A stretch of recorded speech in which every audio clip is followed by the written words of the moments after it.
Olá, irmãos. Eu venho hoje trazer as palavras para compartilhar com vocês. E eu tenho pensado de uns dias para cá, enquanto eu me preparava para fazer esse discurso, que aqui no nosso lar usamos muito uma frase que temos duas filhas, né? Então, sabe como são irmãos, né? De vez em quando tá tendo faísca, né? Quando encosta no outro, né? E nós dizemos muito aquela frase, né? Daquele hino. A nossa casa fala-se com amor. Então, procuramos ensiná-las a maneira de responder ou de lidar com as situações com essa frase, né? E eu tenho visto que ultimamente nós temos tido pressa em responder as coisas quando nós somos indagados. Muitas vezes, a pressa que temos de responder, nós deixamos de pensar no que falamos, né? E quando nós não pensamos no que estamos falando, muitas vezes não falamos da maneira que devemos, né? E ultimamente muitas pessoas e muitas famílias têm tido problemas que não teriam se tivessem gastado um pouquinho mais de tempo pensando ou ouvindo antes de responder.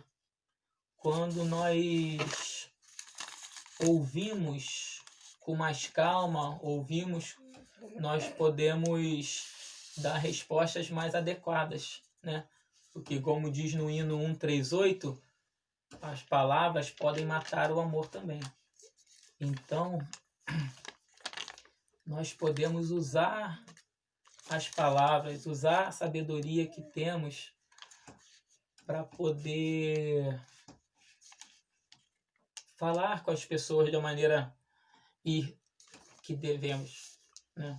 E devemos lembrar e pensar antes de responder as consequências das nossas palavras, as consequências das coisas que vamos falar daqui a 5 minutos.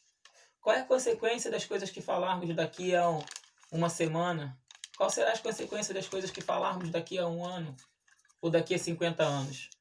Num discurso do presidente Gordon B. Hinckley, ele conta uma história de um irmão que no funeral do irmão dele, ele chorava e contava uma história de que eles tinham comprado uma cabana num local de refúgio para eles passarem dias felizes, e durante uma discussão que os dois tiveram, eles traçaram uma linha no centro dessa cabana e você vê o ponto que chegou a discussão, o ponto que chegou deles fazerem isso. Estavam ambos proibidos de passar para o outro lado da linha. E o tempo foi passando e isso levou 60 anos. Nenhum dos dois voltou a se falar, nenhum dos dois voltou a atravessar aquela linha. E no funeral do irmão dele, ele pedia desculpa ao irmão, pedia perdão e ele chorava. Mas enquanto o irmão estava vivo, nenhum dos dois deu o braço a torcer. Então, a consequência daquelas palavras, daquela discussão, levou 60 anos. Quantas histórias bonitas aquela família deixou de ter, quantas reuniões em família, quantas brincadeiras com os netos de um e de outros, com os sobrinhos, deixou de existir naquela família por causa de uma discussão e por causa de as pessoas não darem o braço a torcer. Hoje em dia, o inimigo ele usa a nossa habilidade, nossa inabilidade com as palavras para nos destruir. E eu digo que ele também usa a nossa habilidade com as palavras. Porque muitas vezes nós sabemos usar as palavras e conseguimos, como se diz, enfiar o dedo na ferida do outro com as palavras. Às vezes nós falamos de um bonito para falar com o outro ou falar do outro e damos um tapa sem mão, né? Às vezes a pessoa se relata com a gente ou fala com a gente de uma maneira e nós damos um tapa sem mão. Será que é construtivo isso? Será que muitas vezes nós devíamos mesmo usar essa nossa sabedoria com as palavras, para tocar negativamente as pessoas, né? E, irmãos, que nós oremos por responsabilidade, pedindo ao Senhor sabedoria, paciência e humildade para responder quando somos indagados.